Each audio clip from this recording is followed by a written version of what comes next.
Hi guys! So welcome back to our YouTube channel guys. So for today's video guys, alam nyo ba naglabas na naman si Honor ng pinakamalupit or pinakamagandang smartphone ngayong taon guys. So dito yayanig na naman yung buong mundo dito sa specs, sa design, napakalupit. And then eto guys, ang kagandahan pa dito, so ang nilabas ni Honor is alam yung pang saktuhan na yung price, which is mid-range lang po yung price natin dito.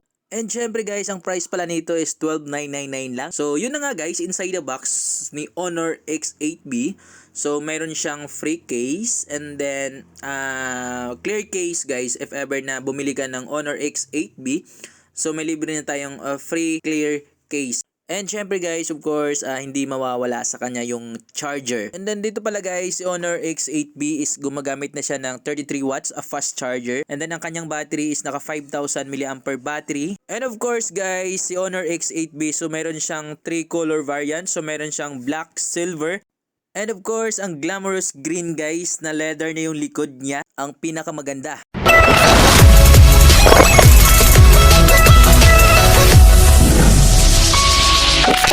So yun na nga guys, yung ating Honor X8B pala is gumagamit na siya ng 90Hz Ultra Smooth Display. And then ang kanyang screen size to body ratio guys is naka 6.7 inches na tayo dito. So mas maganda. And then one thing advantage guys yung nagastuhan ko sa kanya is yung kanyang screen. So talagang full HD display na tayo dito. As you can see guys, parang naka-iPhone talaga. And then syempre guys, gumagamit na siya ng 8GB RAM plus 8. So total of 16GB RAM plus ang kanyang storage is 512 storage na tayo dito guys. Ganon siya kaganda, ganon siya kalupit. And then of course guys, so sa kanyang under panel guys, so meron siyang volume, of course, ang kanyang charger injector. So dito guys, wala na siyang earphone jack. Pero you can use Bluetooth earphone naman. So yan. And then guys, of course, sa kanyang top panel or sa taas, so plain lang siya. And then meron siyang volume. And then of course, sa left side, so andyan makikita natin yung kanyang volume down and then yung volume up. And then of course, ang kanyang side mounted fingerprint andyan sa kabilang side guys. And of course, other side panel naman guys. So dito natin makikita ang kanyang lagayan ng SIM card. So dito pala guys is naka dual SIM na SIM slot. And then of course, meron pa rin siyang lagayan ng memory card. And syempre guys, tinesting din natin yung camera niya. So dito pala guys, si Honor X8B is gumagamit na siya ng main camera is 108 megapixel for our main camera. And then of course guys, ang kanyang front camera is gumagamit na siya ng 50 megapixel for selfie camera.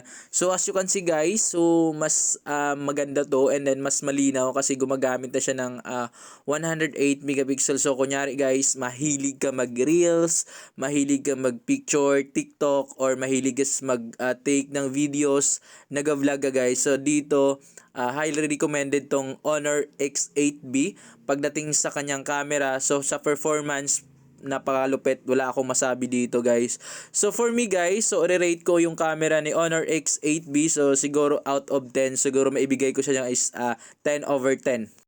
Of course guys, sa gaming experience, so tinesting din natin ang ating Honor X8B kung gaano nga siya kaganda, kung gaano nga ka-smooth pagdating sa performance. So dito pala guys, si Honor X8B is gumagamit na siya ng Qualcomm Snapdragon 680. So, and then of course dito guys, so medyo tagilid lang sa kanya is kanyang battery. So sa battery niya guys is gumagamit lang siya ng 4,500 mAh battery. So for me, pagdating sa battery is pag bumibili ako ng isang smartphone, pinaka-importante sa akin is yung battery. So kunyari more on games ka, mahilig ka mag YouTube, so kailangan mo ng mataas na battery at least pang long lasting yung battery, 'di ba?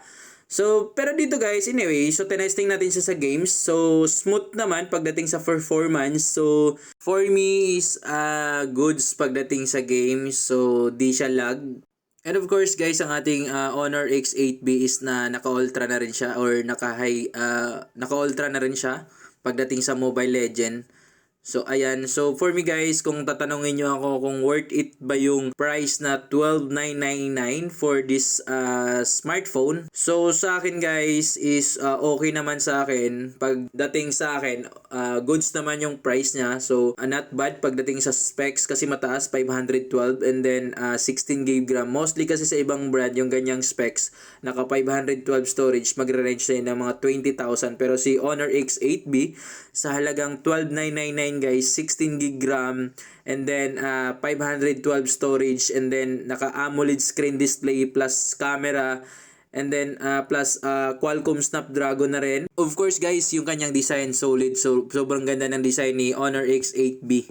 Dito guys, for me lahat ng sinasabi ko dito is based on my experience lang naman. So, nasa inyo pa rin yun. If ever na gusto nyong bumili ng Honor X8B guys, so available na siya nationwide sa lahat ng Honor official store in the Philippines. So, pwede kayong pumunta sa official store para at least para makita nyo yung pinaka-actual guys. Peace out. Thank you!